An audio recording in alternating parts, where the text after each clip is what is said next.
Good evening, lords and lady. This is episode 47 of the Game of Thrones Dynasty Fantasy Football Podcast. Once again, your host, the Iron Bank, hosting because both of our co-commissioners are MIA, but pressing on nonetheless with one of my regular co-hosts, Eric of Children of the Forest, getting off his first loss of the season. Eric, how you doing? Here. He's present. Present. Oh, man. And he's excited to open a Secret Santa gift here on the air in a second. So, for those who are going to be watching, some enjoyment for you. We're joined by two of our probably pretty regular guest hosts at this point. We have a pretty good rotation, but two who definitely come more often than not. We've got Fred, Travis, Shimockery, Great Boy of, too many names. Fred, how are we doing? I'm doing great. I got a couple of 8% double IPAs in me, and this is going to be a fun night.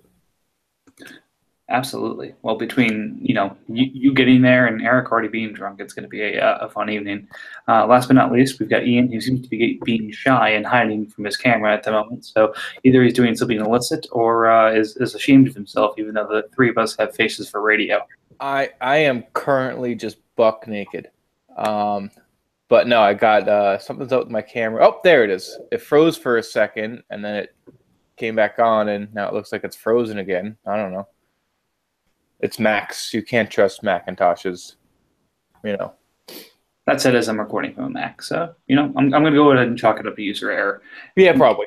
All right, good stuff. All right, well, good stuff, guys. Thanks for joining. So we're going to get it going with a recap of last week's games. Thank you. Hey, if we're recapping my game, we can recap yours. So, as you guys Hold know, on, Mike. I got a story to tell the listeners. I ran to grab my headset, and I accidentally spilt water in my room. And now I spilt a cup of water in my room. I didn't feel like cleaning it up, so I just left it.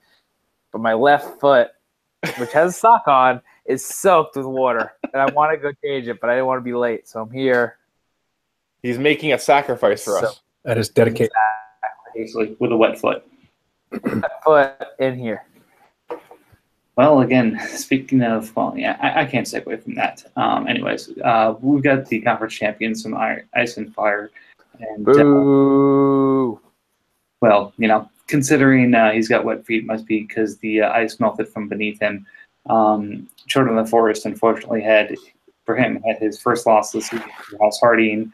And I think probably even the first time this season that he failed to put up 100 points. But lo and behold, lost by about 24 to Harding despite home field advantage. Eric, what do you think? What are your thoughts about this matchup? We both suck. Harding's team is pretty bad. My team is terrible. Awful. He put up like over 100, like maybe 115. I forget how much it was total.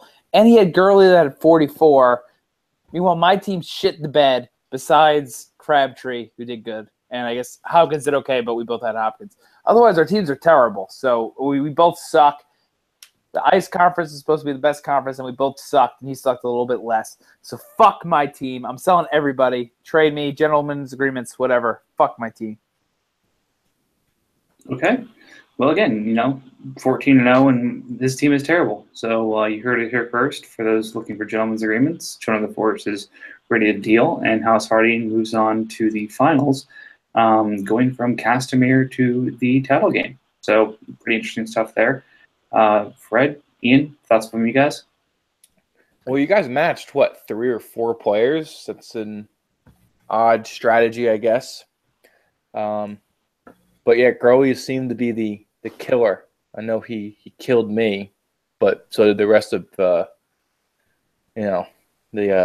so I didn't really stand a chance this week. But Gurley killed a lot of leagues this week with 44 points.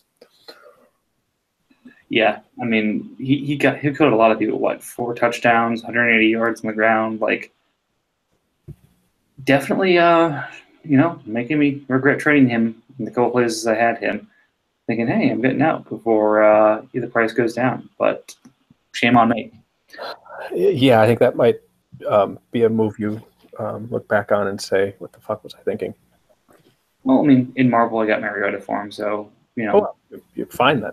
Yeah, I'm not too upset about it there. It was my home Dynasty league where I traded him for less. So, anyways, but Evan, what Great Lakes beer are you drinking? Evan? Me? Evan's not on the Ian? podcast. Not Evan Lannister. Ian. I am drinking the Great Lakes Brewing Christmas Ale. Which he's holding up here. Nice. So, did you see a screenshot of yourself here, Ian? Or I think it's just lagging that it switches randomly between pictures of what I'm doing at random times. I don't know. He has a contract with Great Lakes, and it's all about product placement. Exactly. This podcast is brought to you by Verizon Fios. If you want the best in internet streaming and non-lag for your podcasting or gaming needs, pick Verizon Fios. It gives you a sense of pride and accomplishment. Absolutely. Now please pay us. Anyways, so that was the ice final here. I'm going to kind of agree with everything you guys have said. Dak and DeAndre canceled out. Basically, nobody else showed up except for Gurley and Crabtree, and Harding was just a little bit better. But again, I think comparing this week and then, for example, the week before, week 14, it had 1, 2, 3, 4, 5, 6, 7 of the teams who were in contention, actually 6 of the teams who were in contention for the title last week had a better score than Harding did this week. So definitely a tough week for both teams, and tough luck for Jonah LaForce in getting his first loss. But still, 14-0 undefeated regular season is nothing to shake a stick at. And worst case scenario, you take home $200 from it. So don't be too upset. Gurley had 4 touchdowns. And Yes, it's funny because I was in 2 big semifinals. I had a couple other semifinals, but my 2 main leagues, I was going against Gurley. I was sitting against a friend who was in like 3 or 4 finals and going against Gurley in most of them. And we were both sitting next to each other before the game started, and we said, we need Gurley to twist his ankle because there's no way he slows down. And he went off. He went off more than he normally does against Seattle's defense, which is supposed to be good, but I guess they're kind of injured. But still, stupid amount. It's not. It's stupid that I went against. You could put the 2 main semifinal teams I went against, and the only common denominator was Gurley, and of course he goes off for 45, whatever. So it was just bad luck for me. So I'm really upset about it. So you think that luck, but Lannister had some worse luck. I'm sorry. Yeah. No, I mean, I didn't even need Gurley to go off. Gurley could have done nothing, and I still would have gotten my ass handed to me. That was just – I mean, I probably went up against the best team that could have been played this week, and my guys just decided to just, hey, let's do nothing. I mean, A.J. Green got 4.5 points. Adam Thielen got 5.25. Like, those guys usually are a little bit better. Jamal Williams got 3 points, but, I mean, that was kind of a should I play him or not anyway. It's not like you left somebody on your bench that would have done better. Well, yeah, exactly. The only guy who did better on my bench is Eric Decker, who got 10 points. So it wasn't even like I made bad decisions. It was just my team decided to, like the Seahawks, not show up. Yeah, so again, that's a great transition. I mean, Eric had some bad luck, but there was holy shit. Bortles with 25, Goff, who's been on fire, and I'll look at the stat here for what he's been in terms of performer for a quarterback this year. He's been like the number 6 the lowest score. Gurley with 44, Hunt with 38. Just Jesus Christ! Like he even started 2 tight ends, got 16.1 from both. So yeah, exactly. Like what the fuck? it's times like this where you're like, I'm not even mad. No, it's laughable. When you get 80 points from 2 players, it's just tip your hat to them at that point. Yeah. But again, this is one of those where you just kind of say, you look back at the beginning of the season where Bainfort was the presumed 101 next year, and now he's in the finals after dropping 187. And again, another tip of the hat. I believe that breaks my record for highest score for a team. And he's done in the playoffs 182 without home field. So we'll have to check with the commissioners for what value goes into the record books. But congratulations, Bainfort, for taking over that record. And hell, doing it with 2 tight ends too. I mean, degree of difficulty. I don't know if that's going to be matched for some time. Yeah, it looks like he beat you by about 10. Yeah, I think it was around. So I was around 178. So, but again, he had the +5 for home field advantage. So, I think it's about 4 or 5 without, or 10 with. So, like I said, we'll leave it up to the commissioners for which one they end up using. I mean, I'm just happy I made it that far. I get some money, so I'm happy. But I mean, at the beginning of the year, I was maybe making the playoffs if I sneak in, losing the first game, and I won twice, and so I'm happy. Yeah, it was a nice run. Nice little run. Yeah, so Goff was QB 11 after this week. I haven't looked at going into last week, and a top 20 score, and he was the low scorer from that team. So, yeah, tough buzzsaw to run into, but it sets us up for the final that none of us expected. And I'd actually have to go back. Pedro, would you have to keep track of our predictions earlier on in the year? Or? Red? I'm sorry, what was the question? I think at one point you said you were keeping track of our predictions. Oh, yeah, Right. I was tracking it week to week, and it was the first couple of weeks of the season, but I gave up on it because no one wanted to be called out on the horrible calls that they made week to week. Well, I make a ton of terrible calls, so please call me out, whatever. But I mean, I'm thinking back to our prediction for the finals, and I don't think anyone had Bainfort in there. A couple might have had Hardy, but definitely no one predicted these two. And I'll tell you, it's stacking up to be a game for the ages. Even though coming in, Hardy looks like a 20-point favorite, but after seeing what this team put up last week, down to get. I mean, I think the projection on Kareem Hunt is pretty low right now, and that's, if he puts up 2/3 of what he did last week, then it's going to be a hell of a game. Yeah, so we can take a look at that in terms of next week. But actually, one last thing to say about last week. Congratulations to our heretic of the realm, House formerly known as Baratheon. Worsened or bested, I don't know whether it's best or worst, against House Baelish, and is the heretic of the realm. So our first postseason superlative is awarded to our commissioner. So congratulations on that, and best of luck to whatever house takes over for your heretic house. Has to be the best being the worst.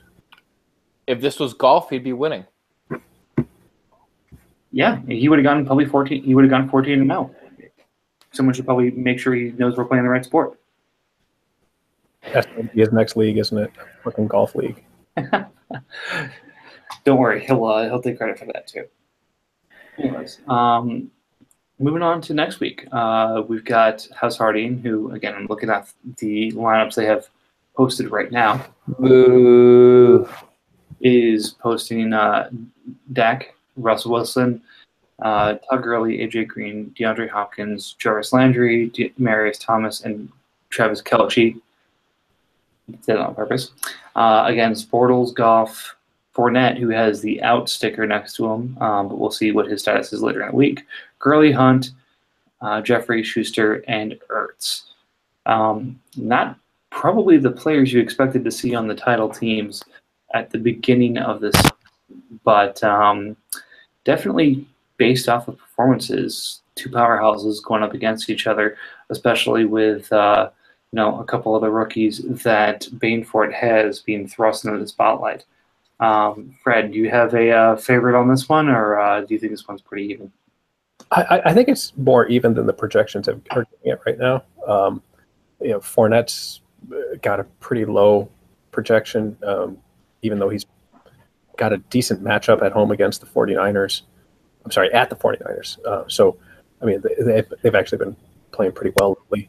But, Jackson's defense is so good that they're going to just keep pounding them over and over again. He's going to be the driving force, for them just to finish this one off. And it feels, this game just feels like the classic, fantasy football dilemma.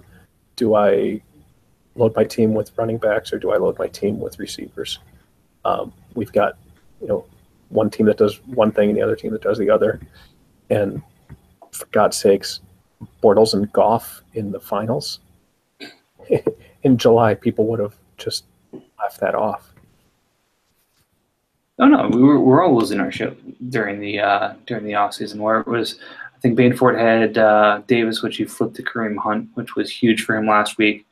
But that's the very scary thing about if Bainford wins this title. Like, what Bortles is at the end of his rookie contract now. Goff is in the second year. Fournette, Hunt, and Schuster are all rookies.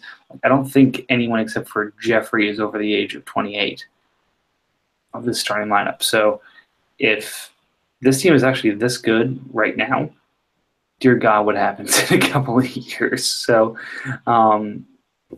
definitely a empire. It looks like it's building from House Bainford. From House Harding, again, Gurley gets canceled out because of the two, so it's a 7-on-7 likely. Hopkins definitely helped last week and the week before for Harding's cause, but Pittsburgh, again, looks like it's got one of those top 5 pass defenses. Does it look like this receiving core can put up enough to keep pace with what Bainford put up last week? I'm scared to have Demaryius Thomas and AJ Green in my starting lineup this week. And I would be, just puckering up. No, of course. Ian, what are you thinking? I mean, it's tough for me because on one hand, Bainford beat me, so I don't want him to win, and he's a division rival, so I don't want him to win. And Harding would be a nice Cinderella story, going from Casimir to – I said Cashmere. Why did I say Cashmere? But yeah, getting last place last year to possibly first place this year. That'd be a nice story. But at the same time, Bainford wins. We could probably have a case for being the best division. That'd be nice. So, but as for the actual matchup, I mean, I own AJ, so I always like to think he'd do well. But this year he's been slightly disappointment. But I think Bainford has the edge, and that's not just because I have a few teams that are only rookies, so I believe in them. But I think it's just with Fournette, Gurley, even though that matches out, but Hunt, I think that that goes over the wide receivers that Harding can put out. No. Well said. And again, you hit on something very important there that I want to make sure is clear, is the team in competition for the title and a team in competition for third place are both in the Westerlands, who I'm going to go ahead and, take my piece of the crow here. Got a lot of shit talked about them last year, about them being a weak division that Casterly was able to take and kind of be one and done in the postseason. So went from being a laughingstock last year to the class of, again, potentially the class of the league. Again, I don't think anyone's going to look at on the wall and think that any of those teams are good at the same time. If you're playing for the title and playing for third place, that's not a bad place to be. You guys can't see it, but that entire time I was just doing a nice little pelvic thrust, discount double check with middle fingers, and stupid camera being frozen. You can't see it, but I think you're just making things up. You can all suck it. Best division in the league. Well, I'm definitely still a little bitter that you knocked me out of the money, but at the same time, more props to you for getting there yourself. And next game to talk about is the third place game that I was referring to there, of Children of the Forest against House Lannister. going for 200 versus 100 of the lot here. Based on projections, Children's the favorite team. However, Lannister has shown he's been able to put up points. It's going to be a fun one to watch. Children just got his first loss last week. Does he get back-to-back and end up at 100 at the end of the season? Or does Lannister's luck run out? Fred, what are your thoughts? Well, I think this is one of those cases where, he got kind of burned last week by all the guys who were nullified by Harding's roster. And this week they're going to make a difference for him because they count. Prescott, Hopkins, Kelce, those guys are difference makers. And it looks like, on paper, this should be, 15-1 for him. But never bet against a streak. So House Lannister has a fighting chance, and it doesn't take much for him to, get some guys back who had an off week, and they're still playing for pride, and in a couple of cases playing for serious playoffs position. Yeah, I was going to say, I think we may have lost Eric. He's Passed out drunk, or huddle. I'm not quite sure what's going on. Anyways, looking at, he's got some really tough matchups. Cleveland's been good against the run. Hyde going against the Jacksonville defense. They're going to be probably trailing for a good portion of the day. Do love me some Jimmy G, but at the same time, I'm not optimistic for what Hyde's going to go to do. Allen should have. He's got a lot of folks to bounce back. Crabtree's cancel out, but Lannister definitely has the benefit in terms of schedule, except for Jamal Williams. So, it's especially with the Packers potentially being Rogerless. This could be a sneaky win for House Lannister here. So I'm going to lean that direction. And, I apologize in advance for spraying my stink all over your potential third place win here, Lannister. Well, the Packers are Rogerless. They put them on IR today. No, that's true. See, I got a couple people that cancel out with children. I mean, we both have Crabtree. We both have Kamar Aiken, which is the hot start this week. So that's going to cancel out with each other. I think we were both kind of disappointed because I know we were both thinking about starting Kamar Aiken. I think you should put him in your lineup to scare him. But I mean, the Children's got a good team. But at this point, I mean, he had that run. I mean, Josh McCown was a surprise hit, but now he's on IR. Is he going to start Andy Dalton, or is he going to think, okay, maybe Andy Dalton doesn't do well again? So is it just Prescott? Does he do two quarterbacks with Dalton? Running back wise, I mean, Howard and Powell and Hyde, those are going to most likely get some good points because the Jets using Powell now with Petty. But wide receiver wise, I mean, Crabtrees are going to cancel out. So it's Dez, Hopkins, Thomas, and Sanu maybe. So it's how much do you trust those over who I have, which is obviously I think I probably have normally a better wide receiver core, but I lack in the running back department. Will Williams step up again, or will they go back to Jones, or does AJ Green actually do something this week? Does Thielen get back to doing something? Well, I think Thielen will. I don't know about Williams and AJ Green. They've got some rough matchups, and at the same time, so do the Oakland Raiders. So might be sailing upstream a little bit with Derek Carr, and your Crabtrees, cancel out at least. Yeah, if he starts Crabtree, which I assume he will. Well, he's not going to listen to this podcast, so he won't know your strategy. Oh, my strategy is to bench everyone. Kind of do that whole it's a trap. Let's not go in there. Let's run away and forfeit because he must have some type of secret plan here. No spoilers. No spoilers. Yeah, sorry.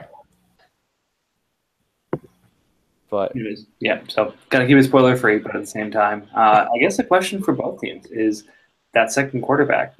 Dalton hasn't been quite trustworthy, and at the same time, this is one of those rare occasions where Lannister has his second quarterback, where Bryce Petty's getting to start against the Chargers. So with Jamal Williams potentially back in that timeshare with Aaron Jones and Bryce Petty getting the start, is there any hesitation on your side for Petty versus Williams? Not really. As much as a Jets fan, I'd love Petty to go off. I'd love Petty to be the guy. I liked him when we drafted him, but I just don't think with that pass rush and the Jets' awful offensive line. I mean, you could see it the past couple of weeks against the Saints and the Broncos. McCown had no time against the Broncos, and Petty didn't have much time against the Saints. So I don't think he'd be worth the start. But Williams is definitely good insider information. Williams is definitely a person I'm debating if I'm going to start or not. But it's who do I sub him out for? It's not like I can sub him out for another running back. And do I do Decker against the Rams? Do I do Kupp against the Titans? Do I maybe put in Vernon Davis against the Broncos? But No. Yeah, I'm looking at the project. I don't know where MFL gets their projected points, but Vernon Davis has been so bad the last 5 weeks. He has been just a disaster. He cost me the last week of the regular season. I was going in maybe the number 1 seed, I think, in the Fire Conference, and I decided to start Vernon Davis over Jamal Williams Thanksgiving because Jordan Reed was out, and that cost me both games that week. So I dropped from 10-2 to 10-4. So yeah, I would have been at least tied with Bank for first, but I think I would have had the division record over him. We were both 5-1. Actually, I was 5-1. Well, I would have been 6-0 because I lost to Banefort last week. So. Okay. Yeah, I lost to. I think I was playing Banefort and Children the last week, but that doesn't make sense because Children's on the other side of the conference, so I don't know. Banefort came a little bit earlier. Who knows? All right. Well, is there a schedule button here? Yep. But while you're looking for that, we'll start looking at the Hands tournament, which has hit its finals as well, where 2 Fire teams ended up in the finals of the Hands tournament. And a little bit of prequel here. It was myself versus Ham last year. So Ham is, I think, the points winner for the Ice side this year, as well as myself as the number 1 seed for the Fire side. So definitely a precursor to some playoff success coming from the Hands tournament. But either way, we've got Old Town Macers against Faceless Men. Macer survived a 4-net start last week and somehow put out a win, I think, against Swan, whereas Faceless was able to sneak into the finals here, probably off the backs of Devonta Freeman and Kareem Hunt. Definitely not off the arm of Mitch Trubisky, who had a pretty terrible game on Saturday. And now it's a question of which of these 2 teams will be the hand to our new king. I think Macers has been talking up the Children and Old Town ticket for a while, since that's not possible. We'll see who he throws his allegiance to. Who you guys back into this one? Go ahead, Ian. Oh, great! Put him on a spot. I'm still looking up who I played last week. All right, I'll talk first then. This is Faceless has a core player, and he's got Kareem Hunt.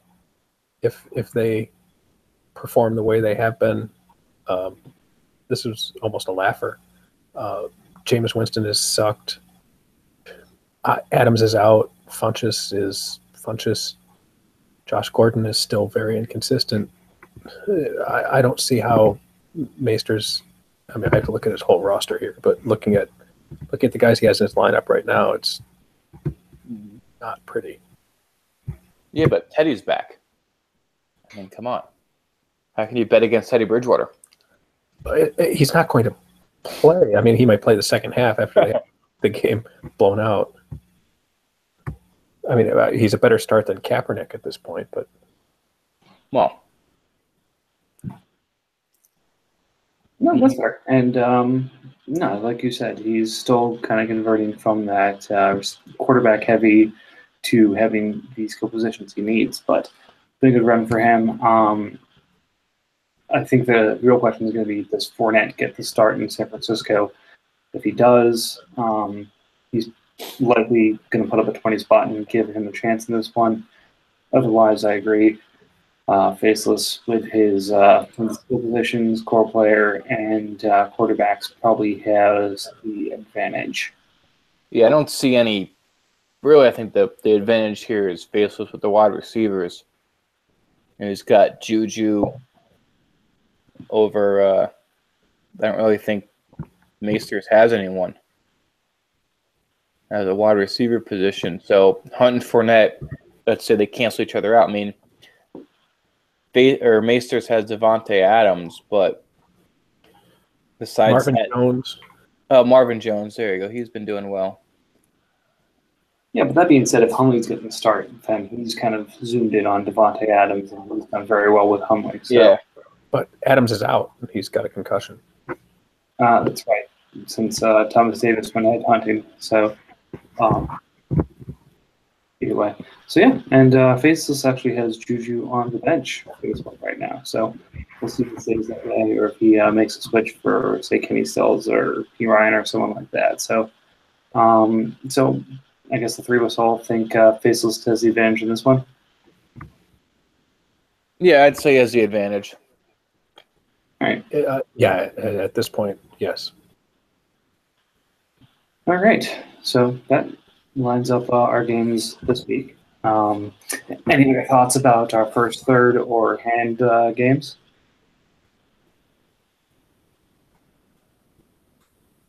Awesome. No.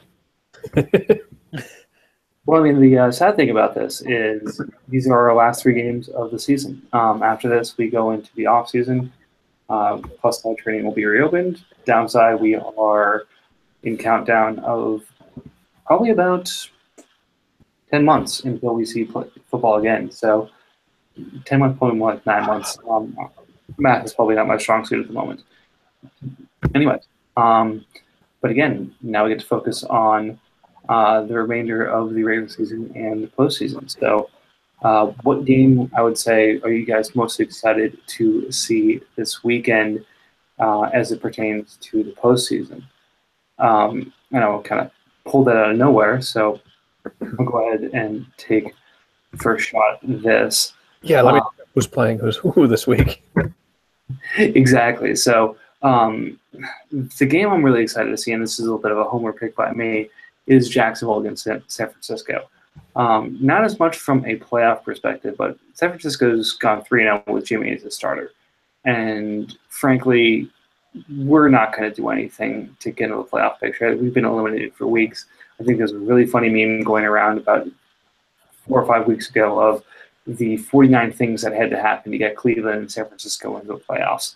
But again, we've been long eliminated, but at the same time have pulled off some pretty sly wins against a potential playoff team in Tennessee, as well as some rising teams. And now we've got Jacksonville coming off a couple of big wins against Seattle, just wrecking for that defense. It really puts to cause, is Jimmy G ready for prime time? And I think they're the only late game on CBS, so I'm actually get to see the game. So I'm pretty excited about that. So, from a perspective of Jacksonville going west and getting a win against the team they should beat versus San Francisco's rebuilding process, I think that's going to be a really fun game to watch. Yeah, looking at these games this week, there's not a lot of intrigue here. Come on, there's one that's just begging to be talked about. I mean, there's a few games that have some good storylines. I mean, obviously, my game that I'm excited to watch is the Jets game because I'm going to be there. Nice. I mean, it probably gameplay-wise won't be great, but I'm going to be there Christmas Eve, drunk, Santa costume probably. So, But yeah, besides that, the other Sunday games, I mean, the Browns-Bears game, that could be the Browns' last chance to get a win this year. So that could be a good game to watch. Unfortunately, I won't be able to see it because I'll be at the Jets game, so I'll be the scores. But the Saturday game, Vikings-Packers are always a good game. And then that's really Christmas Day games shouldn't be that. I mean, maybe Raiders-Eagles, but I don't think the Steelers-Texans will be too competitive. But Christmas Eve is a game. The Saints-Falcons will be a big one too, though. There we go. Finally. I was going to say, how's everyone going to be skimming over that game? Yeah, apart from that game, everything else looks like a steaming pile of poo. Every single one of these games are just either bad or irrelevant. I mean, I guess maybe Buffalo at New England because Buffalo still has a chance in the playoffs. But yeah, Atlanta at New Orleans is the only game that matters the entire weekend. So I'm trying to see. I'm on ESPN for looking to see tickets. Apparently, there is a ticket available for the Denver at Washington game for $5, and there's a ticket available to the Jets game for $8. So, oh wow, we're more expensive than something. Wow. yeah, Washington is you have to pay another $50 to park. Now parking at MetLife is only $40. so it's a little bit less expensive to go to MetLife than. But Actually, I was actually earlier not too much earlier. I think it was the Giants-Rams game. My one buddy wanted me to go join him. They got tickets in the third tier for it was $60 a ticket or something. This is in the middle of the season. The Giants, I think, won one game at the time. And the Jets at the same time had a better record, still in playoff contention, were $17 for a first tier ticket. I was pissed. I'm like, how are the Giants still more money by a significant margin? Now I don't think they're worth anything, but no. That just kind of pissed me off. I'm not paying $70 to go to the Giants. No, especially if you don't even like them. Well, I was going with my one old roommate's a Rams fan. My one old roommate's a Giants fan, so we were all going to go together mostly to see each other. But I'm like, I'm not paying $70 to go sit in my back against the third tier. You know? No, that makes snoring. Do we hear snoring? It's popped up a few times because of noise, and I think it may be because of snoring. Fantastic. Yep, we definitely hear snoring.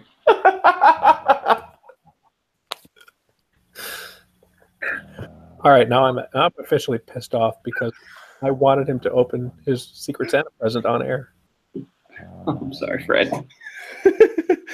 But again, like you said, you're going to enjoy this so much, and I think we're enjoying this so much. It still warms my heart. We're snoring on air. This is great. My next beer. Okay. So that's the playoff, our Week 16 perspective. In terms of offseason, we'll hope to get back into the laying out startups and everything like that. In terms of offseason thoughts, anything you guys are particularly excited for there? I'm actually looking forward to trading season opening up again. I feel like my team has peaked, let's say, and I need to tinker with it in order to keep up with where I think Pelly's going to be next year. More than fair. Eric, what do you think about this?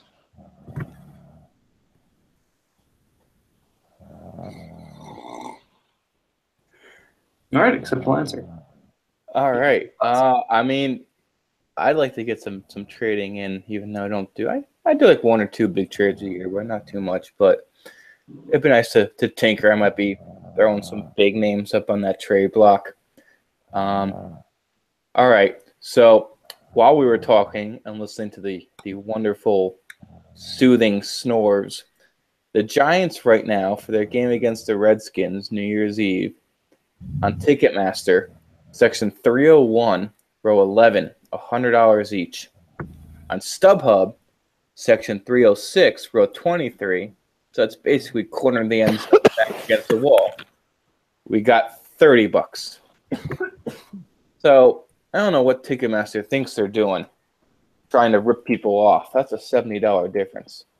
What the fuck? Come on. What Ticketmaster does. Yeah, it's probably all like service fee like shit.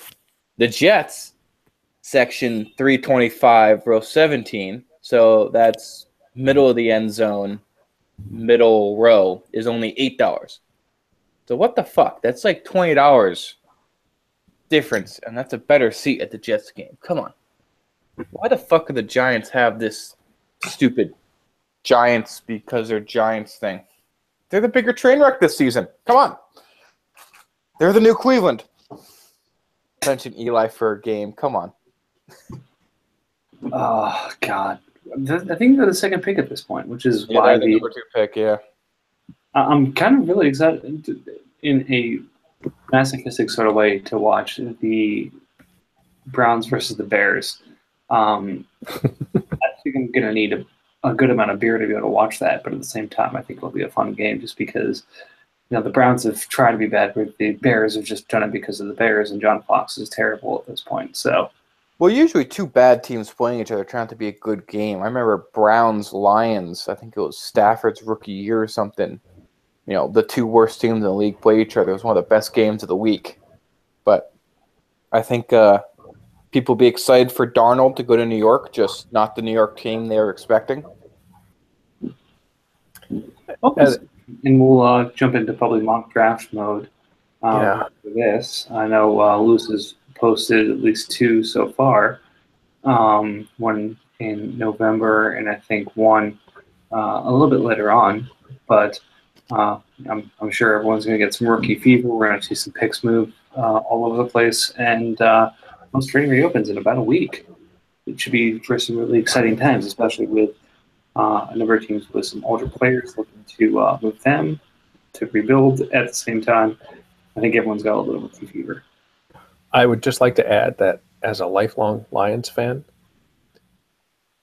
if Cleveland wins this game, I'm going to be popping a champagne because there will be the only perfect team in NFL history. And Cleveland can do it a second time, but it just doesn't mean as much. I was going to say, Dan Orlovsky, I think, helped clinch the 0-16 for the Lions a couple years back. But,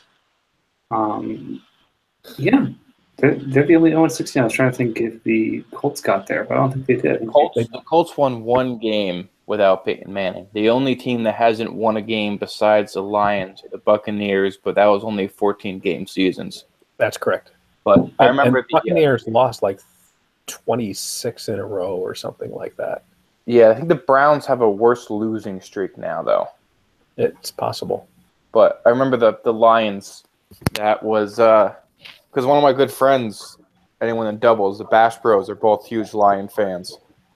So going through that 0-16 season with them was great.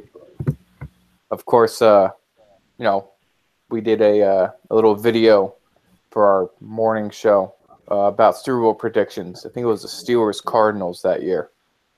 And we had everyone. We went through the school asking teachers, students, who do you think is going to win? Who do you think is going to win? Blah, blah, blah. And the very end, it went to black for a split second, came back up, and it just the Bash Bros in full Lions gear. I mean, jerseys, hats, flags, just going, the Lions are going to win, giving some convoluted reason of every other team getting caught for HGH, and they're going to get disqualified, and the Lions are going to end up winning the Super Bowl by default with an 0-16 record. I got in trouble for that because our teacher didn't want that. Well, that's too bad. That's some top-notch reporting. It sounds like quality journalism to me. Absolutely. I mean, everyone thought that was the best part of the piece. But the teacher yelled. I reminded her that she didn't know how to do half the stuff that she's having us do, and her job depended on us. So, and that probably went over like a wet fart. Oh, she gave me an A. Good for you, man. All right. I think that's pretty much everything that I had for us to talk about football-wise. The only other thing would be talking about superlatives for actual football rather than our fake football, MVP or otherwise. You guys want to go that direction, or are you guys good with kind of the hour we have at this point in the can? I think McCown should have made the Pro Bowl, but I mean that's kind of me being a homer. That's exactly you being a homer. I mean he did way better than anyone would have thought. So who got in ahead of him? Brady and Brady, Ben, and I mean obviously the people who deserved it, but I mean I don't know. I think Ben had a shitty first half of the season. yeah. Let's see, who was it? It was where. But I mean, I'm probably sure one of the three that got in. It's Brady, Philip Rivers, and Ben Roethlisberger. I think either Brady or Ben will go to the Super Bowl, so they'll drop out. So then, who's number 4 that gets put in? And even let's say Ben goes to the Super Bowl. I don't think Brady will actually, go because he hasn't gone the past few years because he doesn't care about that kind of stuff. Well, I mean, he's usually still alive in the playoffs when the Pro Bowl. Yeah, but I think the past few years he didn't make the Super Bowl. He decided not to go.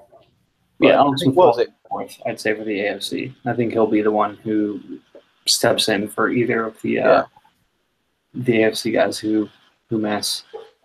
Who knows? Was it 1 year like 8 quarterbacks didn't want to go to the Pro Bowl? So it was like every quarterback was a Pro Bowl quarterback by a technicality, just because no one wanted to go. Yeah. Oh, my left toe is hurt. So yeah. I think Joe Flacco should probably be the 4th guy. What do you think, Fred? He's an elite quarterback, so they say. Elite. But he's, one of the few people who's in the league and won a Super Bowl. So, that counts for something, right? I mean, yeah. Although I do, as much as I love them winning the Super Bowl that year, I do kind of think the NFL is like, hey, it's Ray Lewis's last year. Let's win this for him. Yeah, I'm not so sure about that. I think he had. I mean, well, they were struggling toward the end. Lewis decides to come back like the last game of the season, says, oh, hey, I'm retiring at the end of this year. Then they just decide to go win all. I mean, I'm happy for it, and I don't think NFL games are fixed, but I think at the same time, it was kind of like NFL kind of nudging, hey, if the Ravens were to win, that wouldn't be bad. We're not going to use that about this, yes. Considering they beat my team in the title game in the Black Hat Bowl that I was considering enough to accommodate as a Black Hat myself. But, nonetheless, that was not a fun night. Well, I think once they beat Denver that year, it was all right, fine. These guys are worthy. But the big game was against the Patriots. Absolutely. Granted, every game a team plays the Patriots, it's a big game because I want them to lose. But and that's one of the reasons that I think that if they make it into the playoffs, and it looks like they should, and probably be about the 5 seed, nobody in the AFC wants to play this team because they're going to beat the shit out of anybody, and they're not afraid of anybody else. They've played and beaten Pittsburgh. They've played and beaten the Patriots in their stadiums, so they're not going to be intimidated by that. Well, it's one of those they're also playing with house money type of thing. Like, okay, exactly, absolutely. There's no expectations for them. It's not like the Chiefs might win the division, but then the Chargers might get in or something. Like, okay, the Chargers they're a good team, and the Chiefs are a good team, and the Steelers and Patriots are a good team. So what's they have all these expectations. Ravens they're the Ravens. Wow. So I'm looking at the Pro Bowl stuff, and the two most surprising thing, actually the most surprising thing I can see, is the Packers and Colts. Neither had a player made into the Pro Bowl. The Colts didn't deserve anybody this year. And I'm surprised Devontae Adams wasn't chosen, but I'm sure, by statistics, there's a bunch of other guys who are worthy as well. Yeah, but still, nonetheless, those two are pretty good well-known franchises to not Absolutely. anyone selected. So Oh, did the Jets have someone in there? I didn't see the Jets have anyone in there before. the Jets did not, Yeah. Oh. but that's less surprising. Eh. We've got a fullback in, so we're pretty excited about that. We won 5 more games than anyone thought, so I'm happy. That's very Did you win 5 games? Yep. bring pride to my town that the Jets did not suck as much. Yeah. We did better than the Giants. It's always a good thing. Definitely. All right, so I mean we can keep the hangout going, but I think from a pod perspective, we're pretty much near the end here. So we'll move to closing thoughts here. Fred, anything to close on? Yeah, I'm in the finals in 2 of my leagues. Actually, two of my Dynasty leagues. I'm somehow fell ass backwards into the finals in my work league redraft as well. But that's like you said earlier, playing with house money. D96, I have a shot to take down the whole fucking thing, and same thing in Marvel. So I'm excited for this weekend, even though I'm going to be on the road and driving my family to Florida for some of the games. Dude, good luck in both, especially D96. It'd be really nice to see you take that down. Second place isn't too shabby, but taking down D96 would definitely pay for a good number of fantasy leagues for a little while. So best of luck to you there. And considering Marvel's setup is almost a clone to GOT, well done. Year 1 of actually getting to the finals there.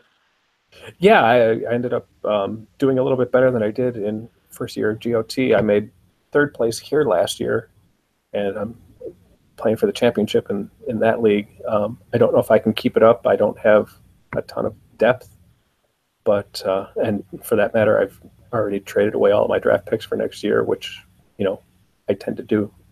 We'll see what happens. Yep. All right, Ian, closing thoughts? Yeah, I actually survived starting Tariq Cohen and Marlon Mack to make the finals in 1 league, and I get Zeke and Fournette back, so that should be fun. As for Marvel, I did much better than I thought in the Marvel DC League. I think I won 2 games. That was a surprise there, so that should be exciting. And then, yeah, that's then the big game is the doubles. We got the Rick and Morty versus Ash and Pikachu. So Swan and Brotherhood are battling off to see if they can survive. But that's really it. That's going on this weekend. Christmas is kind of dominating everything. No, that's fair. And I'm actually looking at your Marvel team right now to see if you were able to go all rookie. And congratulations! I did go all rookie. Yeah, that was. I started a little late in that draft. I kind of fucked up. I decided like halfway through, like shit, let me just go all rookie, and I missed out on a couple rookies I probably could have gotten, but and made some trades to get some people. But that is a roster. Holy shit! It's good for the future, I think, if I can get a quarterback in the draft, which I should be able to because I probably have 1-1. But yeah, I think Cook coming back with Cook, Cohen, McGuire, Jamal Williams, Breida, got some good running backs there. Wide receivers, I got Cooper Kupp, and maybe Mike Williams can do something. The bad Mike Williams? Yeah, they're all bad. I had Juju, but I traded him for someone. I forget who that was, but tight end's not too bad, Evan Ingram. So we'll see how that happens. Much better than I thought I would do. So fair. So, and again, congratulations on making it through with Tariq Cohen and who's the other back you had said? Marlon Mack. He actually did something last week? He got 1 point. I traded him for Ben in 1 league, and it was like, wait, you're actually taking this deal? What is going on? But yeah, my saving grace was the Rams defense. I would say so. They had a pretty good game against, the shit show that was Seattle. So All right, and I would ask Eric for his closing thoughts, but I don't think he has any. I don't think he has any thoughts right now. I think he's face down on couch or bed or wherever the hell he is. He's dreaming of a nice woman or a nice beer, or both. Why not both? He's dreaming of whatever was in the Secret Santa box. He was really excited to open. Yeah, the liquid one. We'll have to wait until some other time. The exploded lava lamp that he kept shaking back and forth. Yep. But either way, well, it's been a pleasure, guys. And for our listeners, thank you again for tuning in. But we're going to go ahead and close this one out and move it to the post show. We did a pretty long post show last week, so we'll see what it's like this week. But again, thanks for listening, and best of luck to our teams still in action. And, it'll be a fun trading season. Woo!